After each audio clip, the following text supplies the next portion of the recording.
पेट में दर्द हो ना तो सर दर्द की दवा से ठीक नहीं होगा, ये हमेशा दिमाग में रखना चाहिए। और जो लोग आरोप लगा रहे हैं तरह तरह का भ्रष्टाचार का, हम उनको चुनौती दे रहे हैं। अब विलंब कहीं कारण की जाए, हमने तो नियुक्ति करके दिखा दिया, 24 घंटे के अंदर प्रमाण दीजिए। दशरथ मांझी को भारत रत्न मिले, इस पर आपकी जुबानें नहीं खुल रही है। भ्रष्टाचार का आरोप लगा रहे हैं। बिहार लोक सेवा आयोग में एक हम तो कह रहे हैं कि एक प्रमाण दीजिए, एक प्रमाण, सिंगल। नमस्कार, आप देख रहे हैं न्यूज़ फॉर नेशन में आपके साथ अभिजीत सिंह। बीपीएससी के द्वारा शिक्षक बहाली की जा रही है और वहीं बात करें तो रिजल्ट भी प्रकाशित कर दिया गया है, लेकिन जो अभ्यर्थी हैं वो आरोप लगा रहे हैं कि जो रिजल्ट दिया गया है वो सही नहीं दिया गया। एक कैंडिडेट को दो जगह रिजल्ट दिया गया है, यानी कि जो नियुक्ति को सीट को जो वैकेंट रखने का सरकार है जो काम किया है। इसी पर बात करने के लिए हमारे साथ हैं जदयू के मुख्य प्रवक्ता नीरज कुमार। सर, कैसे देख रहे हैं जिस तरह से आप लोग नियुक्ति तो निकाले, रिजल्ट भी दिए हैं, लेकिन सीट वैकेंट रखने के लिए इस तरह का नाम कर किया है? नहीं, इसका मतलब कि विज्ञापन को ठीक से पढ़ना चाहिए, नहीं हो तो मेहनत करना चाहिए। इसे हम चुनाव लड़ते हैं, तो 2002 में हम हार गए, तो इसका मतलब कि हम मेहनत करना छोड़ देंगे? अरे आदमी को अपनी प्रतिभा पर, जब पेट में दर्द हो ना तो सर दर्द की दवा से ठीक नहीं होगा, ये हमेशा दिमाग में रखना चाहिए। भाई ये रिकॉर्ड है ना, देश के अंदर में ऐसा कहीं हुआ है कि 4.5 महीना, पौने 5 महीना में 1,25,000 लोगों का की लगभग नियुक्ति हुई और एक प्रमाण कोई दे दे? राजनीतिक अभ्यर्थी जो लोग हैं आजकल, जिनकी बेचैनी इस बात के लिए है कि उन्होंने 2 करोड़ रोजगार देने का वादा किया था, अब गले का फांस बन गया है। तो जो तकनीकी पक्ष है इसका, वह विज्ञापन में अंकित रहता है। अब जो पद खाली हैं तो ये बीपीएससी आयोग है, वो निर्णय लेगा इस पर। लेकिन अभ्यर्थी भी आरोप लगा रहे हैं, कर रही राजनीतिक पार्टियां भी लगा रहे हैं कि आपने नियुक्ति घोटाला किया। क्यों इस तरह कर? नोटिफिकेशन में तो आपने दिया था कि वन कैंडिडेट एक जॉब, लेकिन अब अतुल प्रसाद रिजल्ट के बाद बोलते हैं कि एक कैंडिडेट को दो जगह रिजल्ट। नहीं, अगर कोई इसका दूसरा इंटरप्रिटेशन नहीं करिए, इसका सीधा इंटरप्रिटेशन है कि आपने एग्जाम दिया, आपकी पात्रता जिसके लिए है उसमें आप पास हुए। अब आपके ऊपर है कि चॉइस ज्वाइनिंग आपका क्या करिएगा, आप नहीं करिएगा, ये तो आप पर निर्भर करता है ना।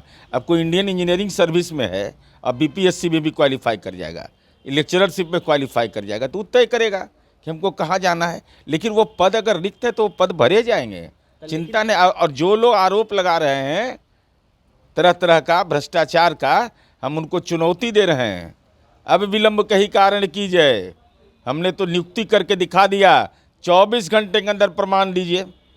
24 घंटा के अंदर में एक भी आरोप आप लगा रहे हैं उसका प्रमाण दीजिए कहीं से। भ्रष्टाचार, रिकॉर्ड समय में नियुक्ति करके दिखा दिया। देश में किसी आयोग ने ऐसा नहीं काम किया होगा जो बिहार लोक सेवा आयोग ने किया। लेकिन आप लोगों ने तो 1,59,000 वैकेंसी निकाला, लेकिन 8 लाख अभ्यर्थियों ने फॉर्म भरा, लेकिन आप तो रिजल्ट 1,23,000 दिए हैं। तो क्या उन अभ्यर्थियों को योग्यता नहीं था उस तरह पास करने का? नहीं, इसका कोई ये एग्जाम का मतलब क्या होता है? एग्जाम का मतलब क्या होता है? एग्जाम का मतलब है कि जितना लोग एप्लीकेंट है सब क्वालिफाई कर जाता है। भाई जो नहीं क्वालिफाई करता अगली बार करता है। नहीं तो बुलाया जा रहा है कि सीट वैकेंट रखने के लिए। सीट वैकेंट रखेगा तो उसका तो मापदंड है ना, आप परीक्षा ही पास नहीं कीजिएगा, आप जो उसका मार्क्स आप क्वालिफाई नहीं करिएगा तो कैसे हो जाएगा आपका? अब ऐसा थोड़ी होता है कि फर्स्ट प्रेफरेंस का वोट हमको आया, सेकंड प्रेफरेंस का वोट दोनों काउंट होगा ना। अगर काउंट नहीं होगा तो एक तरफा रिजल्ट दे दीजिएगा आप।